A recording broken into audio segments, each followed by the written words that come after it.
Yeah, welcome to my channel. I'm Amber, and today I'm going to be sharing with you my weekly reading wrap up.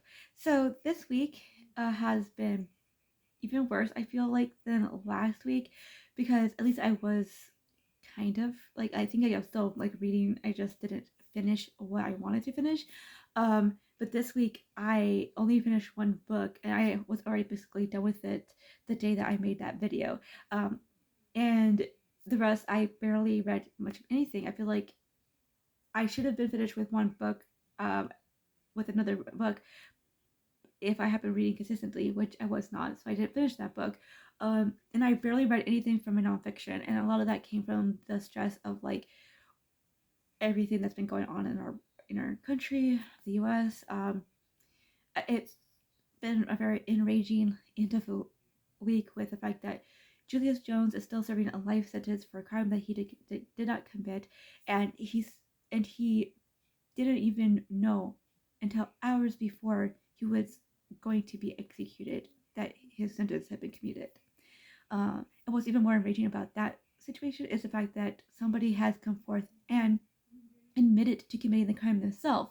So, and with all that, he should be out of prison. Like, it's enraging when you think about that situation, and then you think that with Kyle Rittenhouse, he has uh, had a not guilty verdict, and yet we know 100% that he did what he did. That he killed two people in cold murder, and he attempted to kill a third. So it's just really disgusting and horrible, and it's just another proof of how white supremacy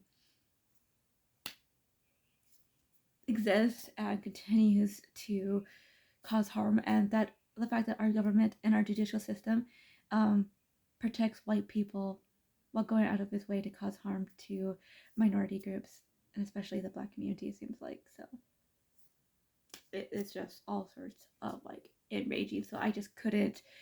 A lot of my energy was just drained, so I just couldn't put a lot of energy into reading. So what I will say is I did finish Anne of the Island. I think I mentioned this in my wrap up for last week that I was basically done and that I would be finishing it up that day, which I did. So obviously it's a reread, so we all know that I love this book and this series for the most part. I will talk about that a little bit here, but I'm also currently halfway through Anna Wendy Poplars.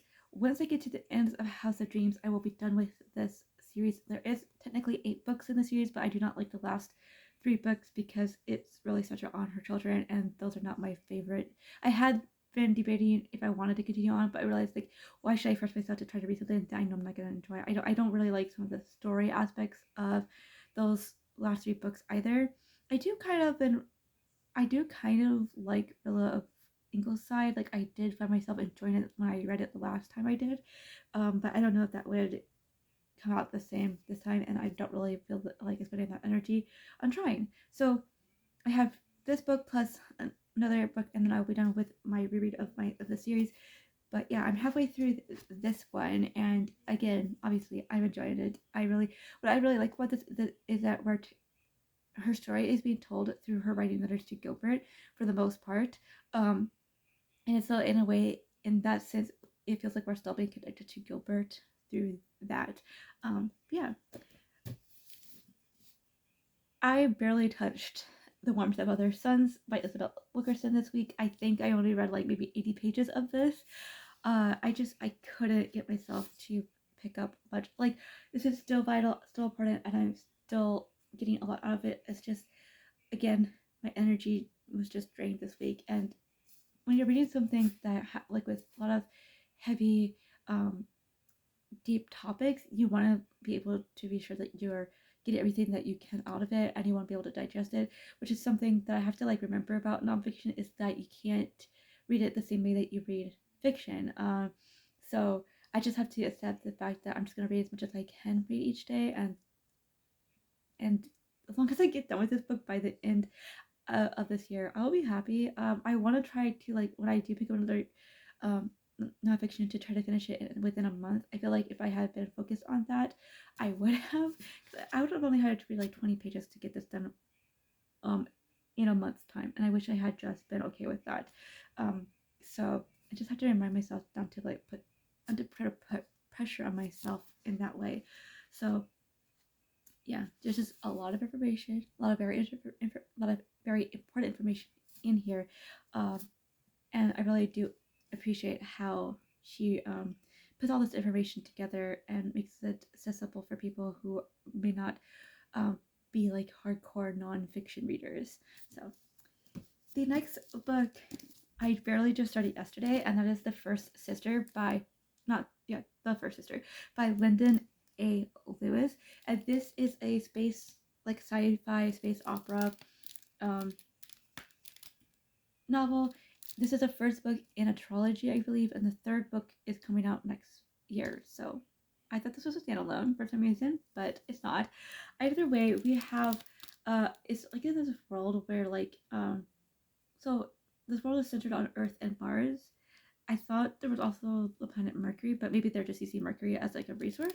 But so you have this battle between the Gaian and the Ikari um, for control over Ceres. And you're seeing the story being told through three people. You have First Sister, who has no name and no voice and no agency. The sisterhood forced it into the role of a comfort woman for soldiers of Earth and Mars. So she doesn't she doesn't even have rights to her own body, and you're seeing her trying to uh, survive and hopefully at some point get the hell out. And then you have Leto, who is a soldier from the slums of Venus. So you have like all these different planets in play. So like he's found a way to escape, and he uh, went into the military for the Ikari, and he lost in a battle, and now he's kind of been like forgotten and stuff. And so now you're starting to see his story after that, and then you have Hiro, who is a highly trained assassin, um, and so like you're seeing them trying to combat what other people's expectations are on them. It's very interesting because I know a lot more now because I'm 59 pages in, so like I know certain things, but I don't want to like go into detail about what they are until I finished it. I will say that there is, I would say, non-binary representation. I have heard that there is trans representation, but I have not gotten to that point to actually seeing that on page yet. So we shall see how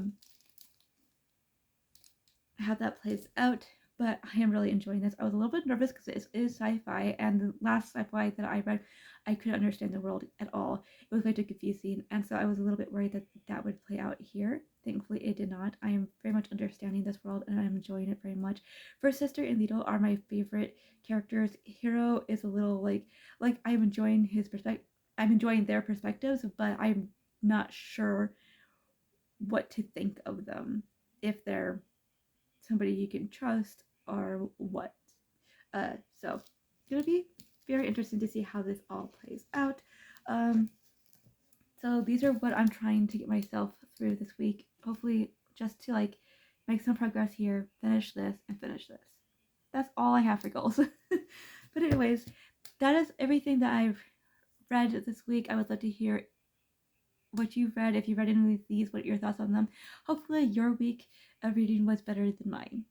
And until next time, thank you all so much for watching.